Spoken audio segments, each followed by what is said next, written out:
En février 2024, nous découvrons cette vidéo. Un groupe de migrants appelle à l'aide. Ils sont partis de Turquie et viennent d'arriver en Grèce, sur cette île, en mer Égée. Mais quelques heures plus tard, ce même groupe est découvert dérivant en mer, près des côtes turques. Que s'est-il passé? Pendant des semaines, nous avons analysé des centaines de photos et de vidéos. Elles révèlent que des migrants qui étaient bien arrivés sur le sol européen sont massivement refoulés puis abandonnés en mer par la Grèce, dans des radeaux de sauvetage, femmes et enfants compris. Cette pratique est interdite et dangereuse. Nous avons recueilli des témoignages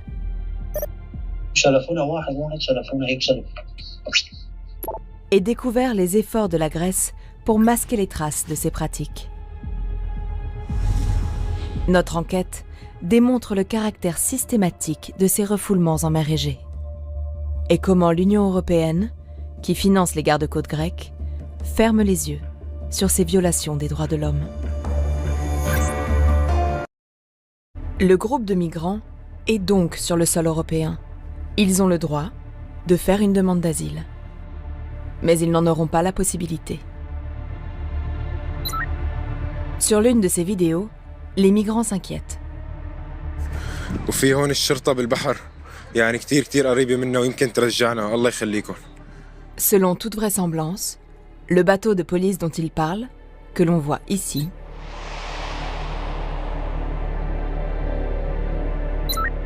est un Lambro 57.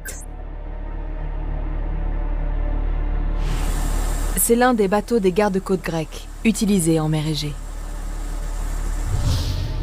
Il semblerait que le bateau grec vienne chercher le groupe de migrants. Mais quelques heures plus tard, ils seront récupérés dans les eaux turques, là d'où ils viennent, par les gardes-côtes de ce pays. L'intervention a été filmée. On peut y reconnaître les membres du groupe de Pharmakonici.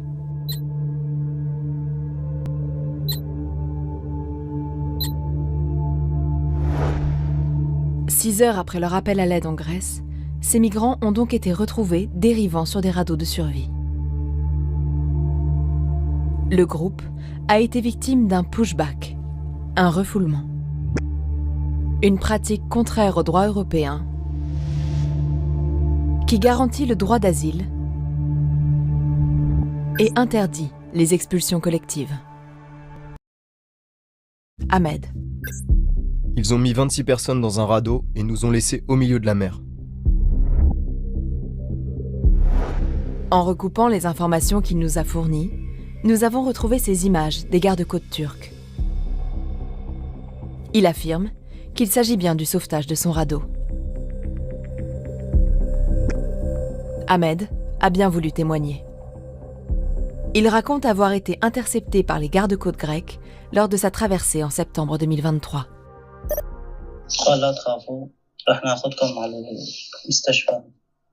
Mais il explique avoir ensuite été abandonné dans un radeau de survie.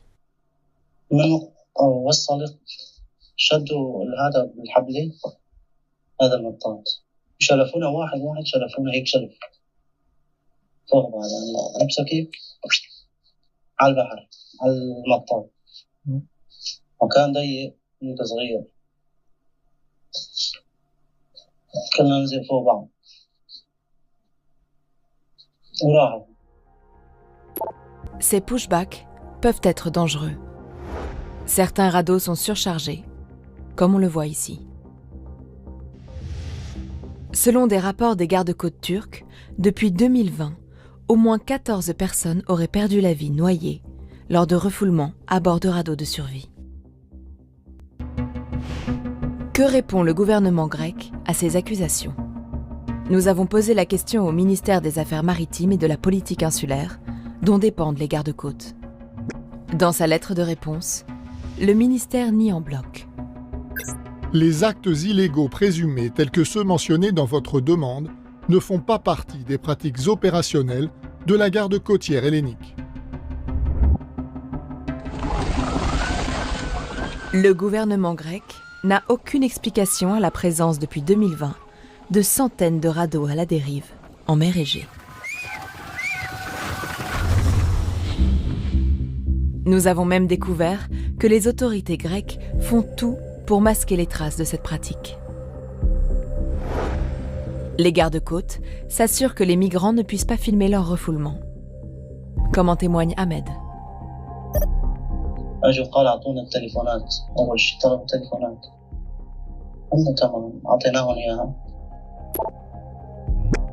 C'est ce que confirme une enquête de l'ONG Border Violence Monitoring Network qui indique que 95% des témoignages de refoulement en Grèce mentionnent la destruction ou le vol de téléphones et autres effets personnels.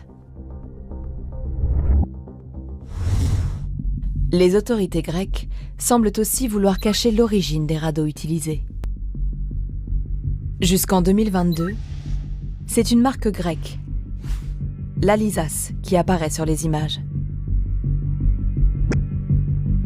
Leur slogan : sauver des vies. Est-elle au courant de cet usage détourné de ces radeaux ? A-t-elle réagi auprès des autorités ?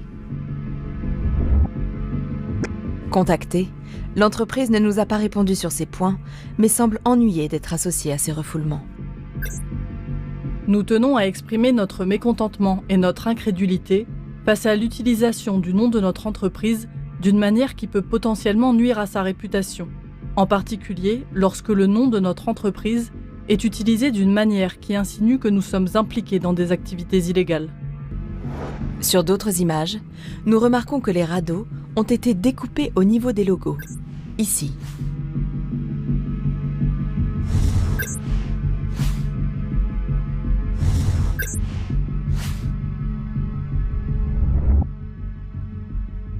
À partir de 2021, un nouveau modèle apparaît. Cette fois, c'est toute la tente orange qui est retirée sur chaque radeau.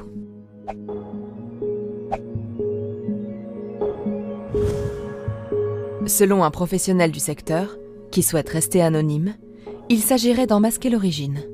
To me, it is obvious that they're taking out the tent in order to hide the manufacturer. That in most of the cases, the manufacturer is shown on the tent. L'Union européenne, qui finance la surveillance des frontières de l'Europe, participe-t-elle à l'achat de ces radeaux ? Sur la base de données publiques des appels d'offres de la Grèce, nous avons trouvé un document mentionnant l'achat de radeaux de survie pour les gardes-côtes grecs. En 2016, 280 radeaux de la marque l'Alisas sont achetés avec l'aide de fonds européens.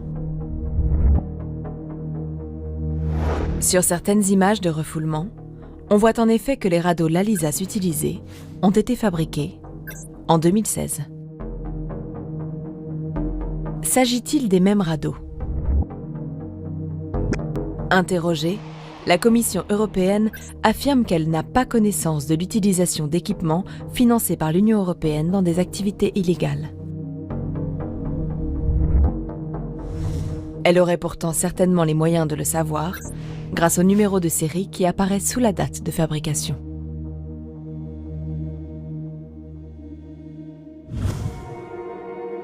Nous avons aussi demandé à la Commission si elle finançait toujours des radeaux de survie. Elle nous a confirmé que l'Union finance des équipements pour la garde côtière hellénique qui peuvent être utilisés pour l'assistance aux personnes en détresse et pour le soutien des opérations de recherche et de sauvetage.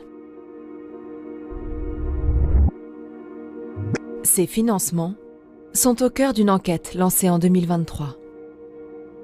Le médiateur européen veut savoir si la Commission s'assure bien que les fonds alloués à la Grèce ne participent pas à des violations des droits de l'homme. La procédure est toujours en cours. En tout cas, la Commission européenne a été alertée dès 2020 des cas de pushback à bord de radeaux de survie et n'a jamais sanctionné la Grèce. Une institution européenne aurait même couvert ces pratiques. Frontex, l'agence qui assiste les États membres dans la gestion des frontières. En 2022, un rapport de l'OLAF, l'Office antifraude de l'Union, accuse la direction de Frontex d'avoir eu connaissance des refoulements en Grèce et même de les avoir couverts. Le rapport conduira à la démission du directeur de Frontex, le Français Fabrice Leggeri, devenu ensuite candidat aux élections européennes du Rassemblement national, le parti de Marine Le Pen. Nous l'avons interrogé sur ces graves mises en cause, en lui laissant ce message sur sa boîte vocale. Ces refoulements consistent souvent à laisser dériver dans des radeaux des familles entières, femmes et enfants compris. C'est une pratique illégale et dangereuse qui aurait déjà occasionné des morts. Que répondez-vous à ces accusations ? Relancé à plusieurs reprises, Fabrice Leggeri n'a jamais répondu. En avril 2024, 2 ONG ont déposé une plainte contre lui pour complicité de crimes contre l'humanité. Ce même mois, d'après les autorités turques, 414 personnes ont été retrouvées à la dérive en mer Égée sur ces radeaux, détournées de leur utilisation principale, le sauvetage en mer.